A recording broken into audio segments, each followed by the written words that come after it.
ओम श्री शक्ति नमः। ओम श्री शक्ति नमः। ओम श्री शक्ति नमः। ओम श्री शक्ति नमः। पापियों और पुण्यात्माओं की यमलोक यात्रा। सनत कुमार जी कहते हैं जी, मनुष्य चार प्रकार के पापों से यमलोक में जाते हैं। यमलोक अत्यंत भयानक और भयंकर है। वहाँ वहाँ समस्त देहधारियों को विवश होकर जाना पड़ता है। कोई ऐसे प्राणी नहीं है जो यमलोक में न जाते हो। किए हुए कर्म का फल कर्ता को अवश्य भोगना पड़ता है। इसका विचार करो।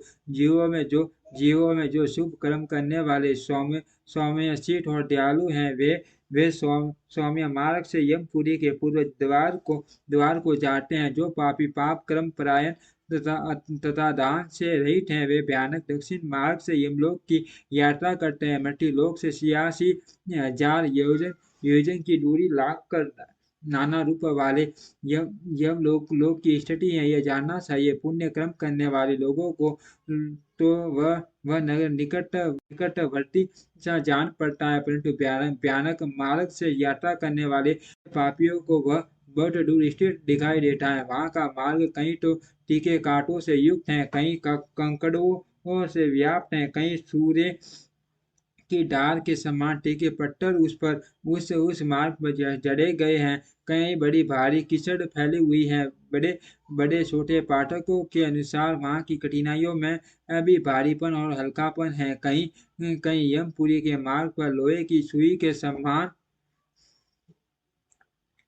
समान तीखे दाग फैले हुए हैं। तदनंतर यमपुरी के मार्ग की भीषण यातनाओं और कष्टों का वर्णन करके सनत कुमार जी ने कहा, व्यास जी, जिन्होंने कभी दान नहीं किया क्या वे लोग इस प्रकार दुख उठाते हैं, सुख की याचना करते और सुख की याचना करते हुए उस मार्ग पर जाते जाते हैं। जिन्होंने पहले से ही दान रूपी पाठ्य राह खर्च ले रखा है, वे सुखपूर्वक यमलोक की यात्रा करते हैं। इसी रीति से कष्ट उठाकर पापी जीव जब प्रेतपुरी में पहुंच जाते हैं, तब उनके विषय में यमराज को सूचना दी जाती है। उनकी आज्ञा पाकर दूत उन पापियों को यमराज के आगे ले जाकर खड़े करते हैं। वहां जो शुभ कर्म करने वाले लोग होते हैं, उनको यमराज स्वागत पूर्वक शासन देकर पार्टी और अद्य निवेदन करके प्रिय बर्ताव के द्वारा सम्मानित करते हैं और कहते हैं, वेदोक्त कर्म करने वाले महात्माओं, आप लोग धन्य हैं जिन्होंने दिव्य सुख की प्राप्ति के लिए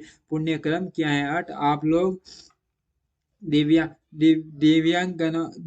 दिव्यांगनाओं के भोग से भूषित तथा संपूर्ण मनोवांछित पदार्थों से संपन्न निर्मल स्वर्ग लोक में जाइए। वहाँ मान भोगों का उपभोग करके अंत में पुण्य के क्षीण हो जाने पर जो कुछ थोड़ा सा अशुभ शेष रह जाए, उसे फिर यहाँ आकर भोगिएगा।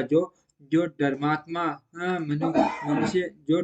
मनुष्य होते हैं, मानो यमराज के लिए मित्र के समान है, वे यमराज को सुखपूर्वक सौम्य धर्मराज के रूप में देखते हैं। किंतु जो क्रूर कर्म करने वाले हैं, वे यमराज के भयानक रूप में देखते हैं। उनकी दृष्टि में यमराज का मुख दाढ़ों के कारण विकराल जान पड़ता है। नेत्र टेढ़ी भौं से युक्त प्रतीत होते हैं। उनके केश ऊपर को उठे होते हैं। दाढ़ी मुंह से बड़ी बड़ी होती है। ओठ ऊपर की ओर फडकते रहते हैं। उनके 18 भुजाएं होती हैं। वे कुपित तथा काले कोयलों के ढेर से दिखाई देते हैं। उनके हाथ में सब प्रकार के अस्त्र शस्त्र उठे हुए हैं।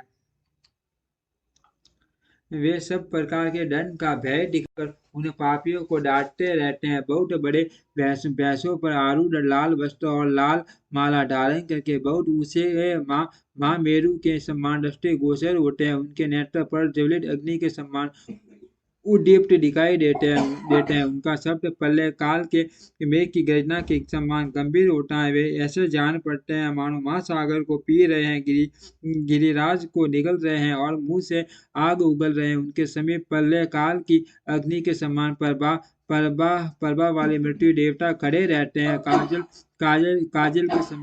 काजल के समान काले काले काल देवता और भयानक कटांट देवता भी रहते हैं। इनके शिवा